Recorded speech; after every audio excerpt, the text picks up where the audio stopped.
आइए आपके सामने आंकड़े रखने शुरू करते हैं। इन आंकड़ों को देखकर ही आप समझ जाएंगे कि आखिर मामला जातीय जनगणना का इस तेजी से क्षेत्रीय दलों की तरफ से क्यों उठाया जा रहा है बिहार, उत्तर प्रदेश, तमाम राज्यों में।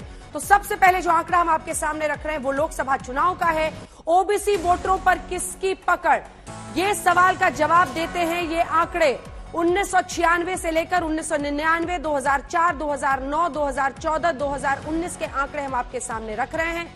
आप देखिए, कांग्रेस पार्टी जो 96 में 25% थी, बीजेपी महज 19% थी और क्षेत्रीय दल 66%, 66%। लेकिन उसके बाद से क्या होता है, 99 के चुनाव में फिर 24 पर बीजेपी अटकती है, माफ कीजिएगा कांग्रेस अटकती है, 23 पर बीजेपी पहुंच जाती है, 63 पर क्षेत्रीय दल नीचे आते हैं। उसके बाद 2014 के चुनाव में कांग्रेस पार्टी स्थिर 24% पर रहती है, लेकिन बीजेपी 23% पर ही बरकरार है और इधर 63 पर, यानी 99 और 2004 में कोई फर्क नहीं आया। फिर आप पहुंच जाइए 2009 के चुनाव में 24% कांग्रेस पार्टी की तरफ।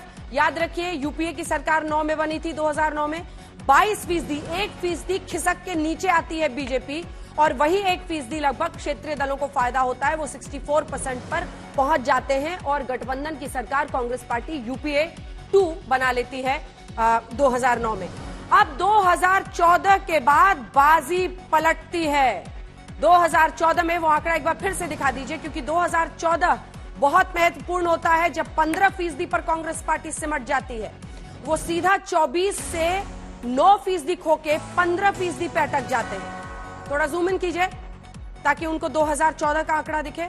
लेकिन भारतीय जनता पार्टी 12% के इजाफे के साथ 22% से सीधे 34%, 34% पे पहुंच जाते हैं और क्षेत्रीय दल 64% से गिरकर 51% पे आ जाते हैं। 2014 पे नजर रखिए और फिर आखिरी में हम आपको दिखा रहे हैं 2019, जहां पर कांग्रेस 15 पे ही अटकी रहती है, बीजेपी फिर गेन करती है 10% और वो 44% पे चले जाते हैं। यानी जो अभी तक अगड़ी जातियों की पार्टी कहलाती थी, उसको अब ओबीसी में भी पेड़ बनाने का मौका मिलता है। वहीं पर क्षेत्रीय दल 51 से 10% और खिसक कर 41% पर पहुंच जाते हैं। अब हम आपको जल्दी से दिखा दे रहे हैं कुछ अन्य आंकड़े उत्तर भारत के। तो सबसे पहले हम आपको उत्तर भारत के आंकड़े दिखाएंगे, जिसमें हम आपको बता रहे हैं बीजेपी बनाम क्षेत्रीय दल क्या स्थिति है। क्षेत्रीय दल में हमने RJD, JDU, Samajwadi party, ILD शामिल किया है, आईएनएलडी। तो आईएनएलडी को हमने शामिल किया है। ये आप देख रहे हैं उत्तर भारत में ओबीसी वोटरों पर जो पकड़ है।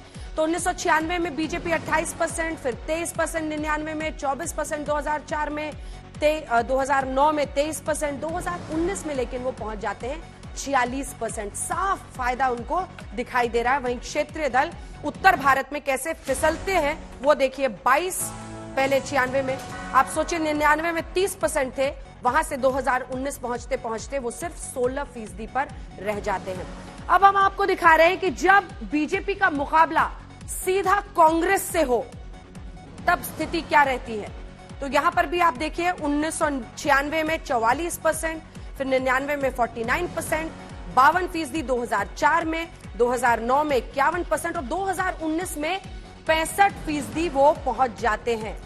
जब मुकाबला त्रिकोणीय हो तब ओबीसी वोटरों पर बीजेपी की पकड़ क्या रहती है, यानी क्षेत्रीय दल भी हो जाता है तब उसे नुकसान होता है और वो 96 में 24, फिर 22, 24, 26 और 31% पे। यानी जब त्रिकोणीय मुकाबला होता है, क्षेत्रीय दल आ जाता है तो ओबीसी वोटर कुछ टूट जाते हैं और बीजेपी को फायदा नहीं होता। लेकिन जब सीधा मुकाबला कांग्रेस पार्टी से हो तो 2019 ये बता रहा है कि 65% तक ओबीसी वोटर बीजेपी की तरफ चल जाते हैं।